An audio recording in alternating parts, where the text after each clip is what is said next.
Hey everybody, welcome back to Money and Music. I am Doc. Today we're going to be listening to some heavy hitters in the finance and music industry. If you can buy a soda, you can invest. We own hip hop, but we don't own rap music.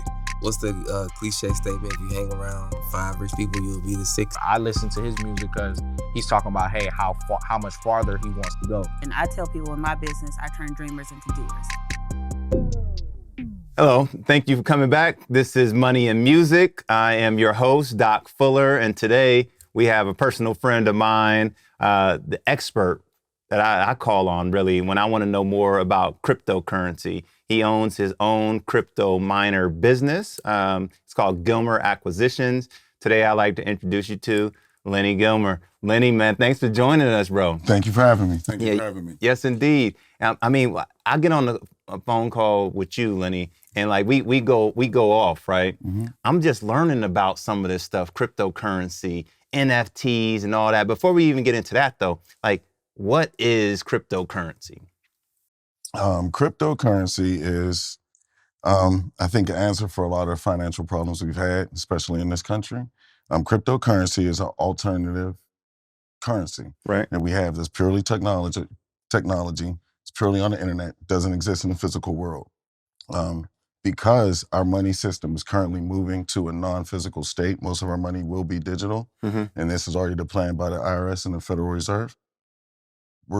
Money is no longer going to be a physical thing, and because the cryptocurrency can be a hedge against inflation, and inflation and in deflationary times, I think having something that will secure wealth over time would be best. Whoa. That's something the dollar isn't doing. The dollar has been traditionally losing money for the last 30 years. Cryptocurrency, especially currencies that have a limited supply, can be deflationary. Okay. That's dope. So how did you even get into this whole crypto mining? Because like to me, you're like Tommy from Martin. It's like what the hell do you do, bro? Well, when I first started, I was into Forex Trading. I was doing Forex Trading, trading different currencies from different countries. In doing that, I stumbled upon Bitcoin, and I started trading Bitcoin. And actually, the money was a lot better than regular Forex. That's what's up. So that made me start researching it for what it could be long term. Instead of just buying and trading on a daily basis, I wanted to see what it could be long term. Right. So I started to learn more about that. That took me into learning about the history of banking, learning about the history of money, and just how people have behaved with money, things we have used in exchange for money up until we got to the dollar. And that really helped give me a better understanding of how big this crypto could be. So then with that, it was the next, how do I take advantage of it? And then, of course, just taking money that we have and buying crypto, that was one way. And I wanted to find another way to kind of give me a better edge. So I felt like I was a little late. Okay. And crypto mining was a way I could do that. I felt like crypto mining, or not feel, it is. Crypto mining is a way that we could leverage energy, electricity, leverage computer power to be able to gain crypto instead of having to pay money out of your pocket. Whoa. And I think I was already using money out of my pocket. I was already gaining other people to invest. But I figured if I could build a mining rig, I could start leveraging computer processing power as well and use that to supplement money. So tell me a little bit more about this mining rig. Like, what does it take to like build a crypto mining business? And you talked about rigs. What is a rig? Well, typically a rig is a generic term for any type of computer setup that can be used to mine crypto. So let me start where I want to start is basically just like any bank transaction, we have people that do the accounting. If you go buy a coffee, right, you go use that debit card, the coffee seller is going to first verify that you have the money in your bank. Then the money transfers over. Each bank subtracts it. The other bank adds the money transfers. With the mining rig, what most miners do is they facilitate that process. You're lending your computer, you're lending your hash rate on your computer to help record all the transactions on whichever network. I'm particularly on the Ethereum network. Okay, so you hear a lot of this stuff, right? You have like Elon Musk and these meme coins like Doge, right? You have Ethereum, Bitcoin, you have Cardano, you have so many different like options to choose from. Like, how many cryptocurrencies are there? Too many to count. I would probably, on average for about the last 4 years, there's been about a new 10 coins every day. Mm-hmm. So it's kind of hard to keep up with. But in dealing with that, I guess you try to get to what's valuable and what's not. And with that, one of the things that helped me figure out with the Ethereum network was the smart contracts. Mm-hmm. If you look at the history and how we do in this country, there's about $3 trillion spent every year just in transferring ownership of assets, whether it's house, a boat, car. The smart contracts and the Ethereum network are built-in contracts that can eliminate. You go buy a house, all that paperwork with the titling, the deed, all of that can be eliminated with one single digital contract. And the Ethereum network provides that. And we're not at that stage yet, but we will move into that in years to come. So I think like when you're talking about transferring funds and all this digital money, right? Mhm. Like how safe is it? And like what's the difference between Bitcoin and Ethereum? Okay, well, Bitcoin was made anonymously.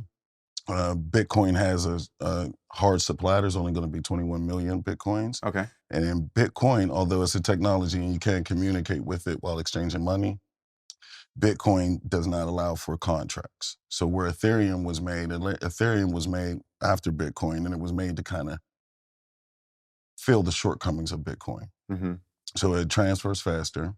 Because of the smart contract built in, you could build in a contract. So you could sell your house. You could sell your house to me through smart contracts on Ethereum. We could build in a deed. We could build in a title. Right. We could build in all the other supplemental home insurances. And because it is completely 100% safe. Now, Ethereum has had trouble in the past, but they're constantly working on that to make sure it's hack proof. And really at this stage, we're kind of waiting for the courts to get involved.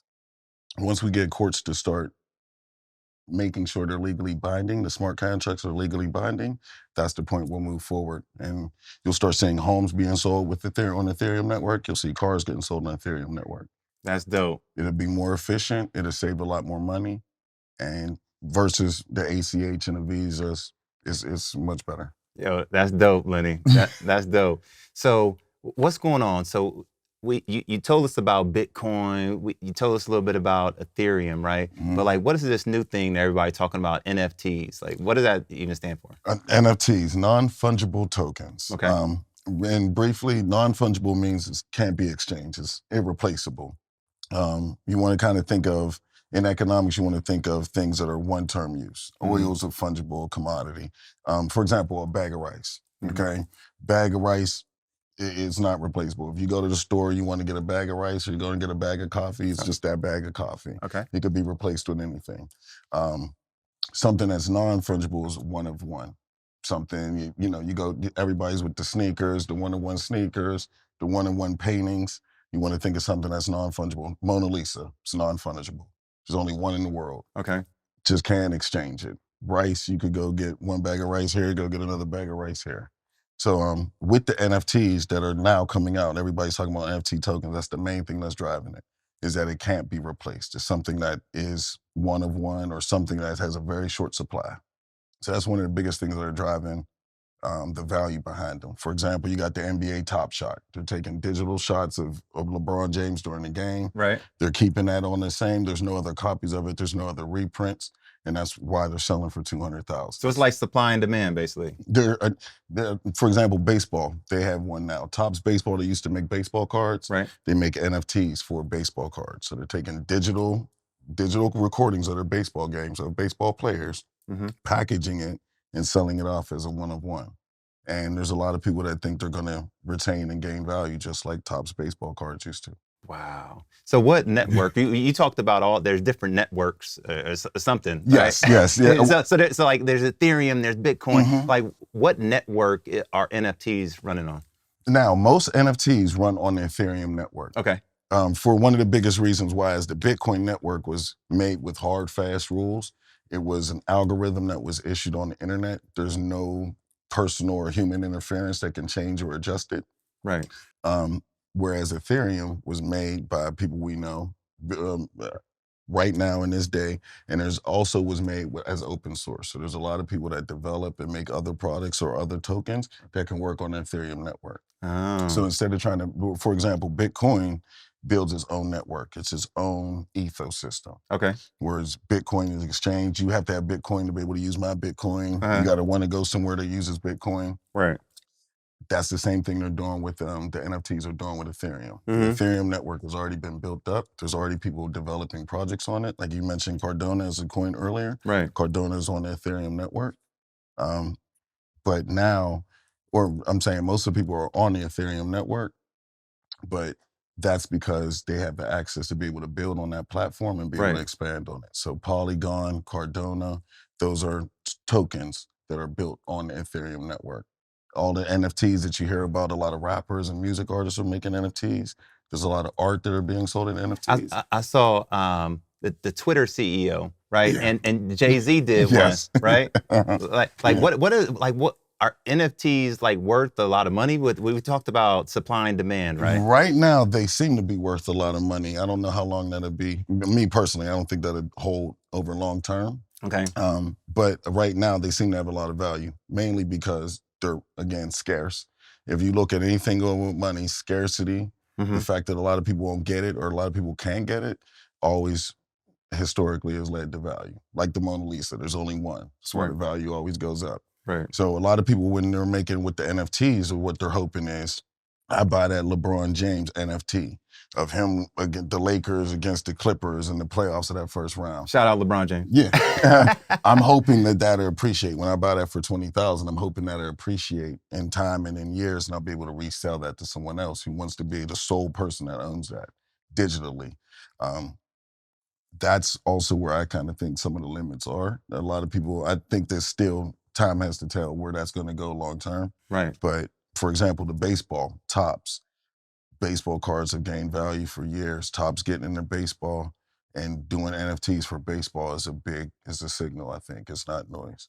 Yeah. So is crypto like a quick flip, or is this something like long term? It was like Jay-Z had a verse. He was talking about he could have bought a condo or townhouse in Dumbo for $2 million. He's like 10 years later, that joint worth 20 million. You know what I mean? Dumbo, yeah. Now he's feeling Dumbo, right? Mhm. Is this one of those things where you hold it, or is it like you flip it, like a day trader?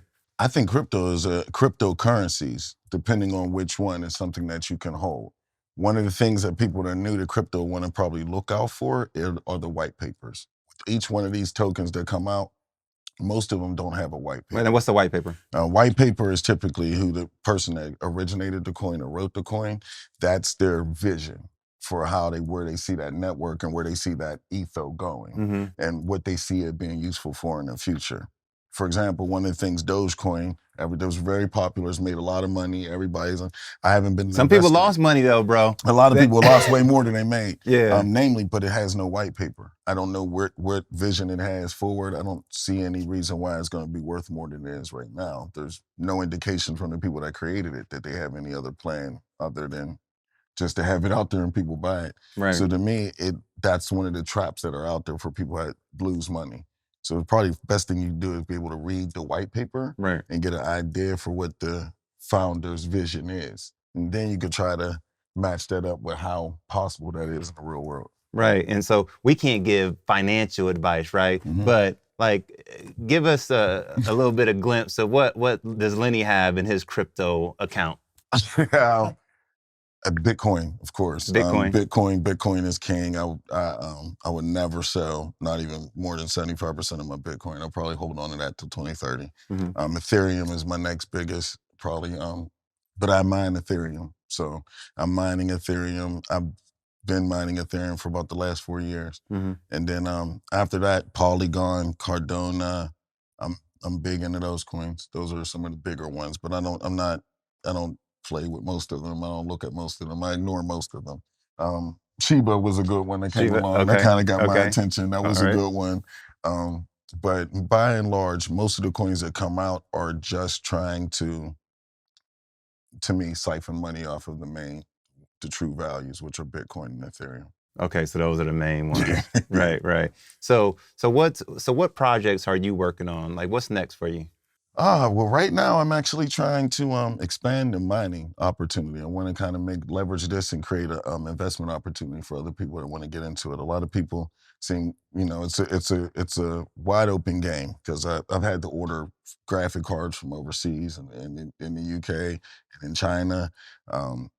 Bouncing around on the different networks, some of the technical stuff that goes along with it. And like that, there's a back order on Yeah. those cards, right? It's a back order on the cards. There's all types of problems getting them wholesale. So that's really what we're focused on in Gilmer Acquisitions is creating a package so that investors can be able to buy in, leverage the hash power that they buy, and be able to create a mining farm, something that could create residual income for them and their family for the future. We're talking about multi-generational wealth, right? Absolutely. Residual passive income. Absolutely. Right? So you're on Money and Music. What bars do you have in the Lenny Gilmer brain that's inspires you, that educates you on a financial tip or entrepreneurial?